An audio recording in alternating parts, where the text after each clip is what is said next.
Maha-Bharata, Part 1, Chapter 26.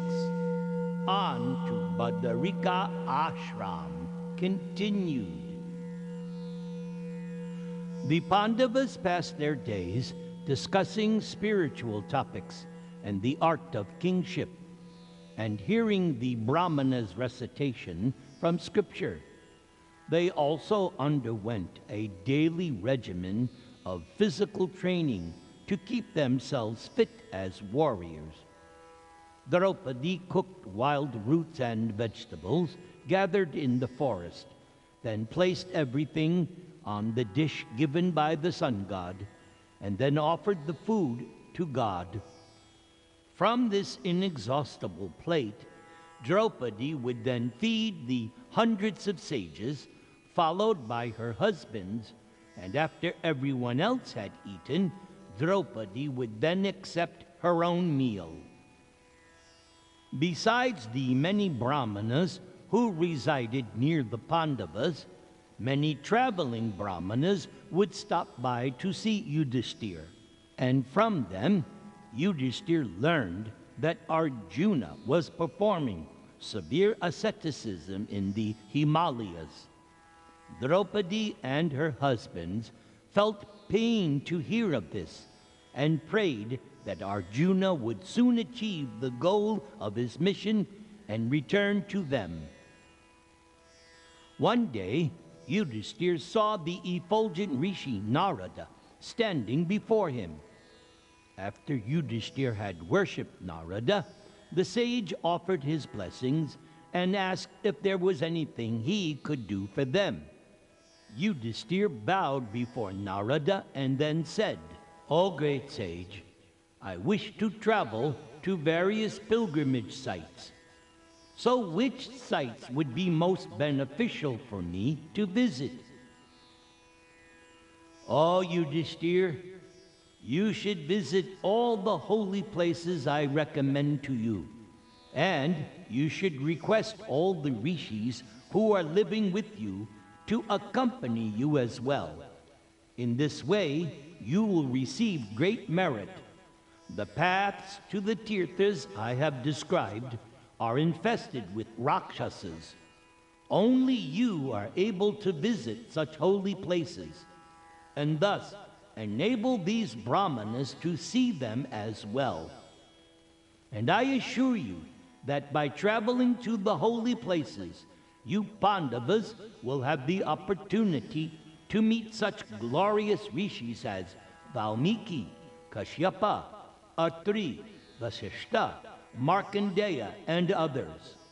And soon, the powerful sage Lomasha will also come here. You should go with him to the tirthas. In this way, O king, you will attain everlasting fame, equal to that of such kings as Mahabisha, Yayati, and Pururava. You will destroy your enemies and recover all that is rightfully yours. Like Bhagirath, Manu, and even Lord Ramachandra himself, you will rule this earth and shine amongst all kings, just as the sun shines in the cloudless sky." And just after Narada departed, Lomasha Rishi arrived. The sage was radiant in his black deerskin, and he carried only a water pot. Receiving him with honor, the Pandavas sat around him, asking that he tell of his travels, and Lomasha complied with their request. "O heroes, while traveling throughout the worlds, I went to Amaravati, Indra's capital city. There I saw the exalted king of the celestials, and to my astonishment, I also saw your brother Arjuna sharing Indra's throne. Indra has specifically asked me to come to you and assure you of Arjuna's welfare. Thus I have come with all speed." "Oh, I have learned that Arjuna has now acquired celestial weapons including Lord Shiva's famous weapon, Pashupata. Arjuna has also learned how to sing and dance from the Gandharvas. Soon, Arjuna will be returning to you. Now, at the same time, your brother has asked me to lead you to the Tirthas so that you may gain pious merits. Indra also made the same request. Now, it is also my desire as well. Although I have already been to all the Tirthas twice, still I shall go for a third time with you. O exalted Brahmana, your words are like a shower of nectar. We are overjoyed to hear of Arjuna's success. Who could be more fortunate than one who is remembered by the King of the Celestials? Having you now as our guide, our good fortune is complete. O Rishi, be pleased and show us all the holy places. Yudhishthir then addressed the Brahmanas who were staying with them. O best of men, let those mendicants, Brahmanas, and yogis who are incapable of bearing hunger, thirst, and the fatigue of travel, as well as severe climate, desist from following me. Yudhishthir was well aware that the journey to the Tirthas would be difficult, and he did not want to expose the Brahmanas to any unnecessary suffering. So, all those desiring regular meals and living upon cooked food should stay back. You may now go to King Dhritarashtra for your maintenance. Also, the king of the Panchalas, Drupada, will provide for you as well. And now, with your permission, we shall depart. Sorrowfully, quite a number of Brahmanas took their leave and traveled back towards Hastinapur. Only a few hundred ascetic Brahmanas remained to travel with Lomasha, Daumya, the Pandavas, and Draupadi. They chose a day to begin their pilgrimage, which was marked by favorable constellations. Before leaving, the brothers put on armor over their deerskin and bark garments. They took up their weapons with the expectation of meeting Rakshasas. And as they began their journey, Yudhishthir spoke to Lomasha. O foremost of celestial rishis, I do not think that I am without religious merit, but still I am afflicted with sorrow. On the other hand, I see that my enemies lack all merit, and yet they still prosper. So how can such apparent contradictions exist? O son of Kunti, never you should grieve for such things. A man may be seen to prosper through sinful activities and still obtain good fruits or even vanquish his enemies. But finally, in the end, such a person will be destroyed to the very root. I myself have seen many Daityas and Danavas prosper by sin, but I have also seen them overtaken by utter destruction. O ruler of the earth, I saw all of this in Satya Yuga especially. During the first cycle of ages, the Asuras pridefully refused to perform religious acts, while the Devas practiced virtue and engaged in sacrifice. At first, the Asuras, seeking only wealth, became powerful and wealthy, but it did not last. And from the possession of their ill-gotten wealth, there arose every kind of evil propensity, and from that arose shamelessness. All good behavior disappeared for want of good conduct and virtue. The Asuras could no longer express forgiveness or morality. They lost their prosperity because the goddess of fortune, Lakshmi, left the Asuras and sought out the celestials, while the goddess of adversity, Lakshmi, sought out the Asuras. When afflicted by adversity, the Asuras became angry, and they became possessed by Kali, the god of quarrel and destruction, who influenced them towards more and more sin. Destitute of all sacrifice and religious ritual, they soon met complete ruination. On the other hand, the virtuous Devas visited holy places and engaged in sacrifice, charity, and asceticism. Thus, the prosperity they attained was lasting. For you see, the time factor enhances those situated in Sattva-guna. Thus, although the Supreme Lord is the ultimate controller, he favors the demigods who are mostly situated in Sattva-guna. But the demons who are influenced by Tamo-guna are annihilated. The Supreme Lord induces the time factor to act in different ways. But God himself is never partial. Rather, his activities are glorious, and therefore Krishna is known as Urushrava.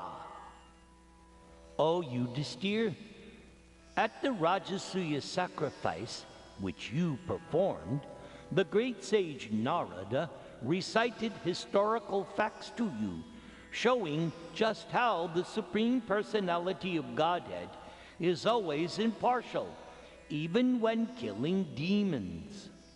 Therefore, O best of men, you too will gain good fortune by visiting the Tirthas and by your ascetic life in the forest. Dhritarashtra's sons who are addicted to sinful activity will certainly be destroyed exactly as the Asuras were destroyed. Now, having been reassured by the words of Lomasha Rishi, Yudhisthira and his brothers, along with Draupadi, followed him through the forest. Behind them walked their attendants, headed by Indrasena, who was their longtime intimate servant, and who had also gone with them into the forest. The Brahmanas followed the servants, and the party formed a long line through the undergrowth of the forest.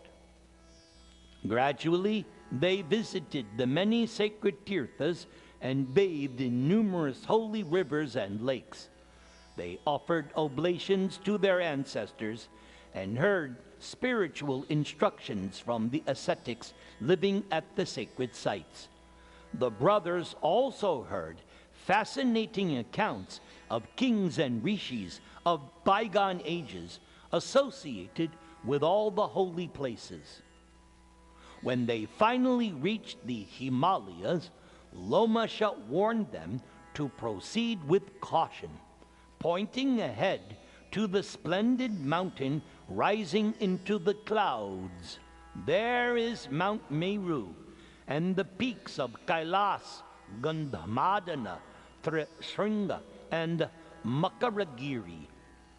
Here also reside thousands of invisible celestial beings, Kimpurushas, Yakshas, Kinnaras, Suparnas, Nagas, and Rakshasas, all as swift as the wind and as powerful as 1,000 mighty elephants. They move about on these mountain ranges. Sinful men cannot gain access here, for they will be destroyed by these celestials. And as Lomasha was praying to the gods for protection, Yudhisthira spoke to Bhima. Dear brother, carefully guard Draupadi. She always seeks and deserves your protection whenever she is afraid. We shall now proceed into these sacred mountains, and by virtue of our asceticism and the pious merits we have earned through sacrifice, we may all be allowed to approach this holy region. Lomasha had told the Pandavas that they would meet Arjuna in the mountains as he descended from heaven onto the summit of Gandhamadana mountain. They decided to go there and wait for Arjuna's arrival. The path to the mountain peak, however, was fraught with danger. So Lomasha asked Yudhishthir to tell his servants and most of the Brahmanas to stay back. Bhima then placed Draupadi on his shoulders, and the party, along with only a few Brahmanas, made their way into the Himalayan range along the craggy mountain paths. The terrain was rugged, and the climb arduous and strenuous. At last they came to the Alakananda River, said to have descended to earth from the heavens. They worshipped that holy river and bathed in its crystal clear waters. The brothers looked around at the brilliant scenery which surrounded them on the high mountain plateau. It seemed as if they had arrived on a heavenly planet. Blossoming trees of every color gave off celestial fragrances. The ground was carpeted with soft bluish grasses and expanses of wildflowers. Transparent lakes filled with blue lotuses and crowded with swans and chakravakas lay amid groves of fruit trees. The musical sounds of cuckoos, peacocks, and countless other birds filled the air. Lomasha told the Pandavas that Indradev came daily to this region to perform his rituals and prayers. The Pandavas saw in the distance what appeared to be a number of massive white mountains, but Lomasha told them no, it was the bones of Naraka, a mighty demon whom Lord Vishnu had slain in a past age. The rishi related the story as they traveled onwards toward Gandhamadana. And as they approached the mountain, the path became increasingly difficult. Leaving behind the heavenly terrain, they moved slowly along snowbound and rocky paths. Suddenly, a violent wind blew up, filling the air with dust and dried leaves, which blinded the Pandavas. Bhima held on to Draupadi, who became terror-stricken as she heard great trees crashing to the ground all around them. It felt as if the mountain itself were being torn asunder by some celestial power. Each of them sought whatever shelter they could find beneath rocks and huge shalla trees. And when the dust storm subsided, rain fell in torrents. Rivulets and streams began flowing everywhere, covered in froth and mud. As the rain continued, the streams grew louder and wider and began carrying away trees and bushes. The sky was thick with black clouds, throwing out quick lightning, which seemed to play with grace upon the mountainside, despite the ferocity of the storm. Gradually, the storm abated and the sky cleared. The sun shone brightly, and steam began to rise from the ground. The travelers then emerged from their hiding places and reunited, continuing towards Gandhamadana. But Draupadi was exhausted and felt that she could not go any further. Overwhelmed, Draupadi fainted and fell to the ground like a plantain tree uprooted by the wind. Nakula rushed forward and caught Draupadi as she fell, and he laid her gently on the deerskin which Sahadev spread out. Yudhishthir then said, "How can this beautiful lady, accustomed to every kind of luxury, sleep now on the ground? Her delicate hands and feet have turned blue with cold, and she lies there exhausted. Alas, this is all my doing.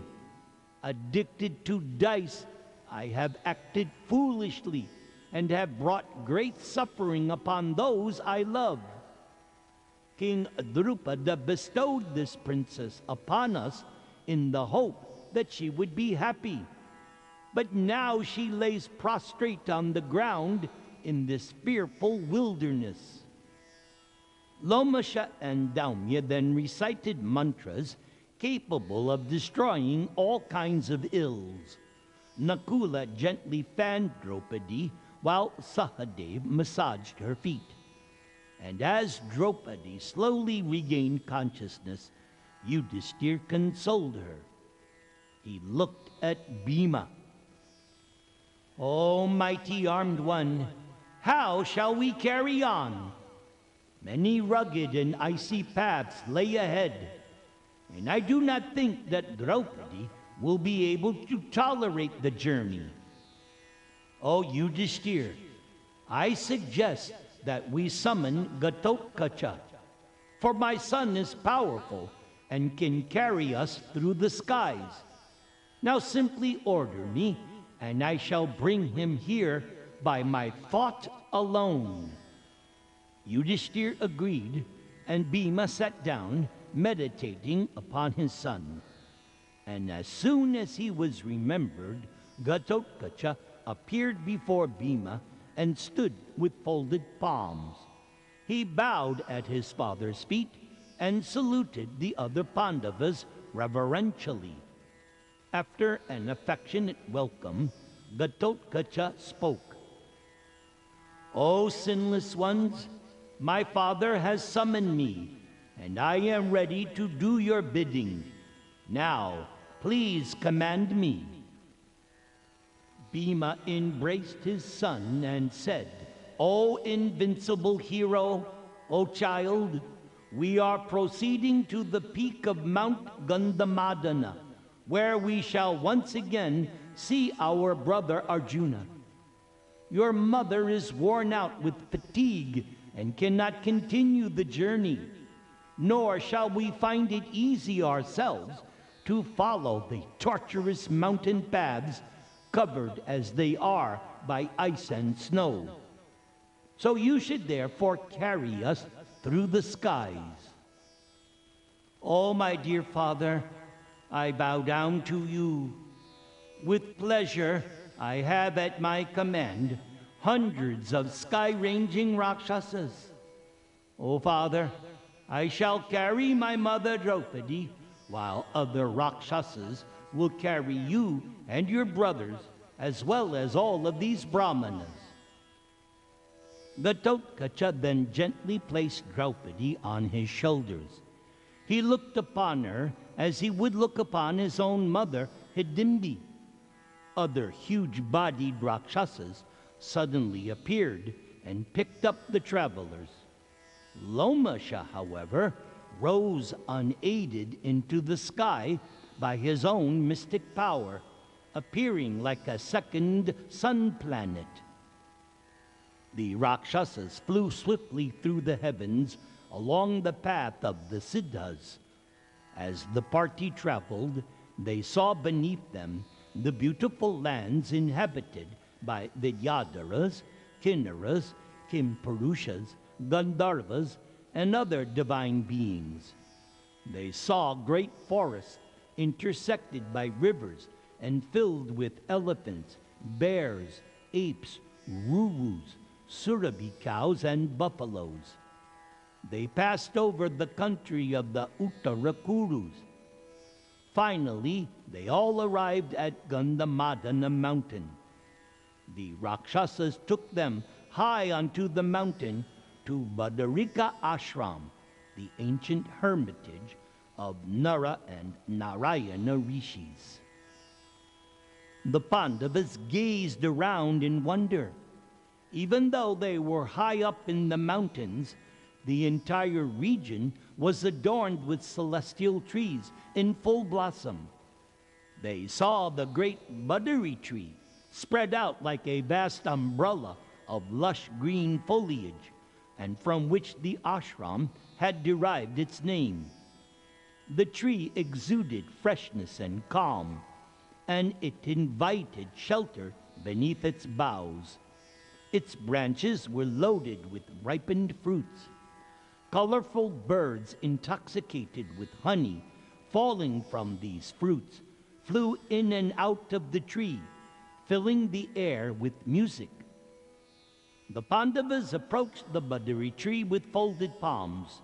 It was surrounded by soft bluish-green grass. Countless thatched cottages, the dwellings of numerous rishis, stood all around the tree. The entire region was lit by its own effulgence, requiring neither sunlight nor moonlight, and it was free from excessive heat and cold. The brothers felt both their physical pains and their mental anxieties dissipating. Why, even their hunger and thirst abated as their minds filled with a deep peace. And as they looked about, they noticed the many sacrificial altars tended by ascetics, and they could hear brahmanas chanting in melodious voices. Nearby, the cool and clear waters of the Ganga flowed on its way throughout Bharat after having descended from heaven. Some of the foremost rishis living in the hermitage came forward to receive the travelers.